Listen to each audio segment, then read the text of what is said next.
Gridwise released some more data. Ryan Love had Gridwise. posted a couple of things on LinkedIn, Yeah, talking about the data when it comes to Uber and Lyft, and it's just backing up everything we're saying. So, love, very interesting. love, love Ryan. Love Gridwise. Ryan, shout out to you from Barcelona with love. All right. So Ryan Green is the CEO of Gridwise. We have interviewed him on the channel, but we also interviewed him doing Herbivore. And please go check it out. I think the video dropped yesterday. It's a short little 3-minute interview, but Gridwise does great work.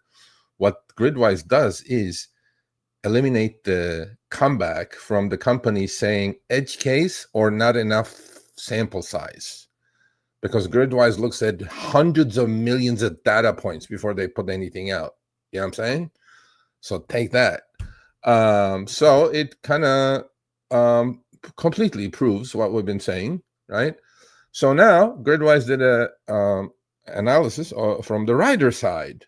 So here it is. This is quote for quote. Riders say they're hitting the brakes, and the growing price gap may be why. Since January 2024, folks, this is 1 year ago, Uber's average trip price rose from 1995 as his average in the whole system to 2293. Lyft dropped slightly from 1936 to 1892. That's why Lyft is taking market share. That's not just a difference in strategy, it's shaping how people ride. According to Gridwise Analytics, this divergence is more than a trend line, it's a signal. Over half of the riders say they've already reduced their rideshare usage due to the price. And if costs continue climbing, 70% plus of riders said they'll cut back even more or stop altogether. Good. With rider sentiment shifting and cost sensitivity rising, especially with the economy that we're living in, the industry faces a pivotal moment. How platforms adapt through dynamic pricing incentives or diversified services will define the road ahead. I'm curious, are you riding less lately? Well, there's the chart that they came up with. And I know I sent you one last minute. I don't know if you were able to sneak that in there. No, I commented on his LinkedIn post. I said when it takes or when it's $22 for Uber to go 4.5 miles from my house to the grocery store, there's definitely something wrong. Yeah, definitely something wrong. And Uber is playing the game of, look, we're the shit. We have brand identity. We'll charge more.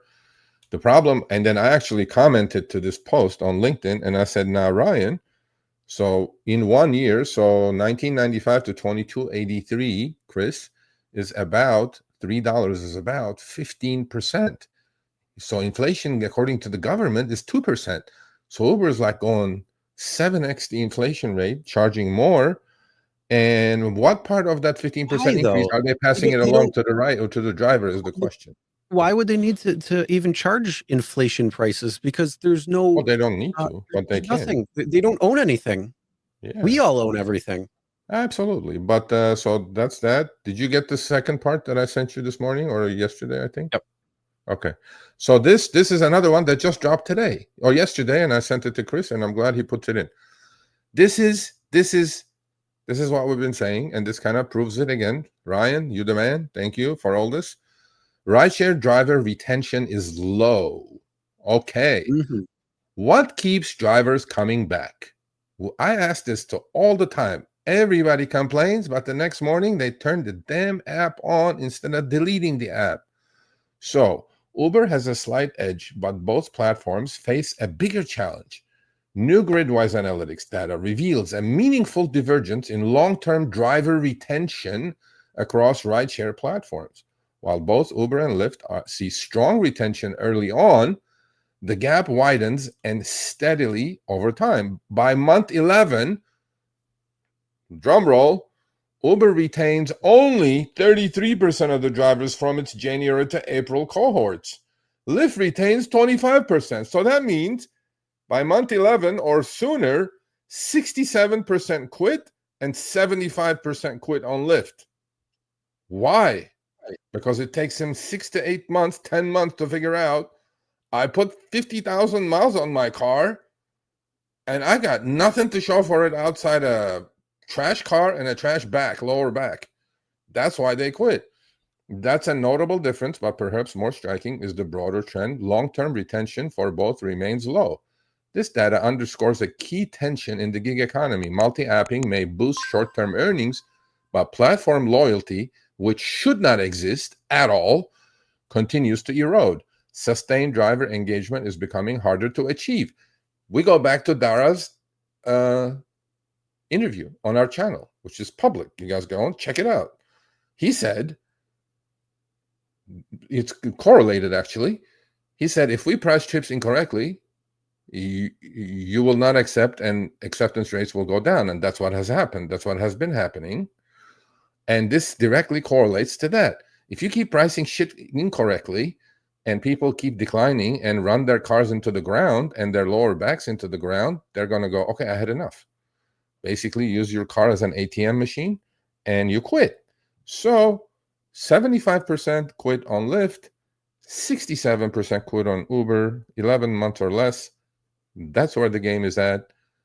How about this? How about you guys pay better and you guys keep professional drivers? And then what happens, Chris, is that if you're running a business with a turnover rate of 75%, you're going to pretty soon, what happens is that you start scratching the bottom of the barrel. Car quality goes down. Rider quality goes down. Well, forget rider. Driver quality goes down. And then the first thing happens. Prices keep going higher. The riders go, wait a minute. I used to get a nice car. I used to get a driver who could read GPS or maybe even speak English.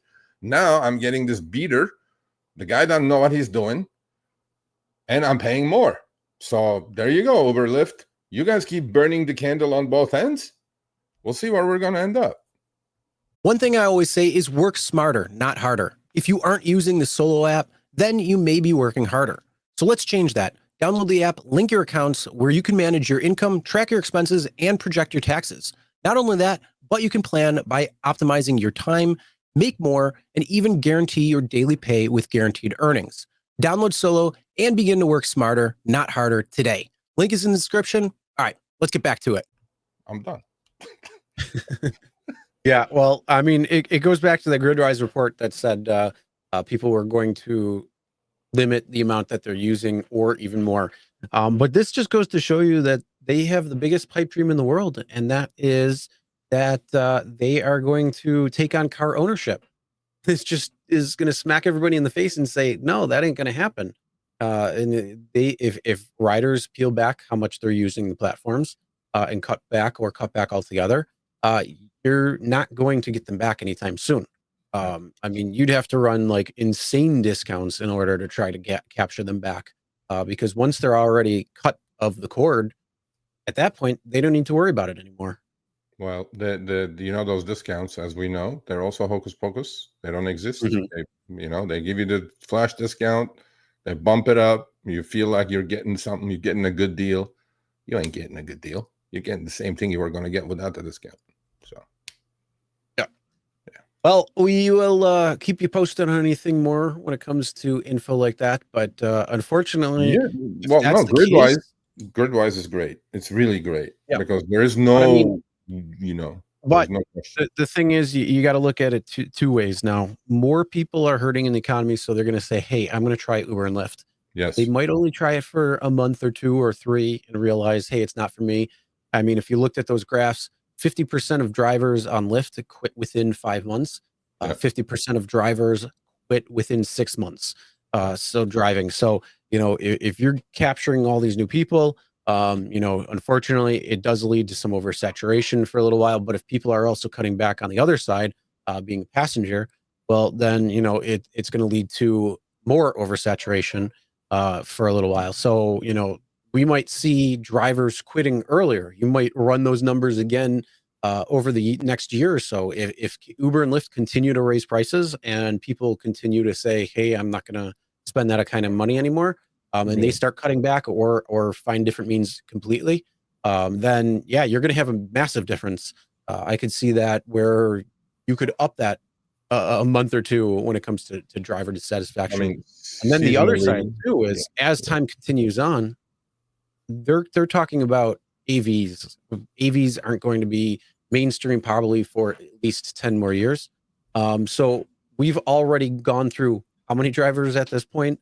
Are they going to hit a point where they're searching for drivers again and, you know, offering those crazy bonuses to try to come on and do all these things? And what's going to happen there?